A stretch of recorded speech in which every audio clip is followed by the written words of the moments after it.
France আর মরক্কোর ম্যাচে 2-0 গোলের স্কোরলাইন দেখে কনফিউজ হয়ে যাবে না। এই ম্যাচ পুরোটা ফ্রান্সের কন্ট্রোলে ছিল শুরু থেকে শেষ পর্যন্ত। ওয়ার্ল্ড কাপ কোয়ার্টার ফাইনালকে ফ্রান্স একটা ফ্রেন্ডলি ম্যাচ বানাচ্ছে। পুরো ম্যাচের ভিতর ওরা যেভাবে করে মরক্কোর মতো একটা ডমিনেন্ট টিমকে নিউট্রালাইজ করছে, এটা অনেক প্রশংসা দাবি রাখে। মরক্কো হচ্ছে আফ্রিকার বেস্ট টিম, মানে আফ্রিকার অন্য কোনো টিম মরক্কোর ধারের কাছে নেই। আর ওয়ার্ল্ড কাপের ভিতর ওরা ব্রাজিলের মতো টিমের সাথে ড্র বের করছে, আর নকআউটে ওরা নেদারল্যান্ডের সাথে যেভাবে পারফর্ম করে আসছে, এটা খুবই খুবই অ্যাপ্লজেবল। কিন্তু ফ্রান্সের সাথে আইসা যে এরা খারাপ খেলছে এমন না, মানে ফ্রান্স এদেরকে নিজেদের কোয়ালিটি শো করছে। ফ্রান্সের কোয়ালিটির কারণে মরক্কো কোনো কিছু ক্রিয়েটই করতে পারেনি পুরো ম্যাচের ভিতর। পুরোটা ম্যাচে মরক্কো পজিশন বেশি রাখছে কিন্তু নিজেদের হাফে মাঝ মাঠের দিকে, কিন্তু ফ্রান্সের ফাইনাল থার্ডে এরা যেতে পারেনি খুব একটা। মানে পুরো ম্যাচে মরক্কো চান্স ক্রিয়েট করছে মাত্র একটা, তাও ফ্রি কিক থেকে।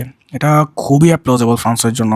ফ্রান্সের যে মিডফিল্ড, এটা এত আন্ডার রেটেড, এদেরকে নিয়ে কথাই বলে না। ওয়ার্ল্ড কাপের আগে আমরা তো আলোচনাও করতেছিলাম যে ফ্রান্সের মিডফিল্ডটা মেবি ফ্রান্সের জন্য একটু চিন্তার কারণ হইতে পারে, কিন্তু রাবিও আর মানুকনি যেভাবে করে পুরো টুর্নামেন্টে স্টেপ আপ করছে, ভাই স্যালিউট স্যালিউট। এরা বল উইন করে, যেভাবে বল উইন করে করে ওলিসেকে দেয়, আর ওলিসের সামনে চান্স ক্রিয়েট করে দেয়। আর সামনে তো আমাদের এমবাপ্পে, ডেম্বেলে, ডুয়ে অথবা বারকোলা, এরা তো থাকেই।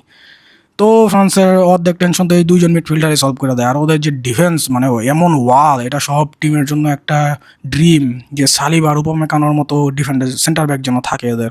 সালিবা আর উপমেকানো যেভাবে করে ডিফেন্সটাকে কন্ট্রোল করে রাখছে, মাইক ম্যানিয়নের তো কোনো কাজই নেই, ও তো একদম চিল মুডে থাকে পুরো টুর্নামেন্ট। আর যে এক দুটা চান্সও আসে, ও এতটা ভালো গোলকিপার, ওর কাছে এগুলো পুরো কে কোয়াকের মতো।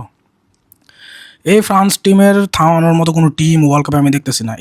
এদেরকে থামাইতে হইলে একটা অপশন হতে পারে ফ্রান্সের বি টিম নামায় দেওয়া। ফ্রান্সের বি টিম এই ফ্রান্স টিমকে টক্কর দেওয়ার মতো যোগ্যতা রাখে। সো আমরা বুঝতে পারতেছি যে ফ্রান্স এবার পুরো একটা কি মিশনে নামছে। ফ্রান্স এবার পুরো নিয়ত করে নামছে যে এবার ওয়ার্ল্ড কাপ নিয়েই যেতে পারে। ওরা নিজেদেরকে এমন উচ্চতায় নিয়ে গেছে যে এবার ওয়ার্ল্ড কাপে যদি ফ্রান্স ওয়ার্ল্ড কাপে নিয়ে যেতে না পারে, তাহলে এটা একটা আপসেট হবে। তুমি চিন্তা করে দেখো, একটা টিম ওয়ার্ল্ড কাপ জিততে না পারাটা একটা আপসেট হিসেবে কনসিডার করা হবে। মানে ভাই, আমার আর কিছু বলার নাই ফ্রান্স নিয়ে।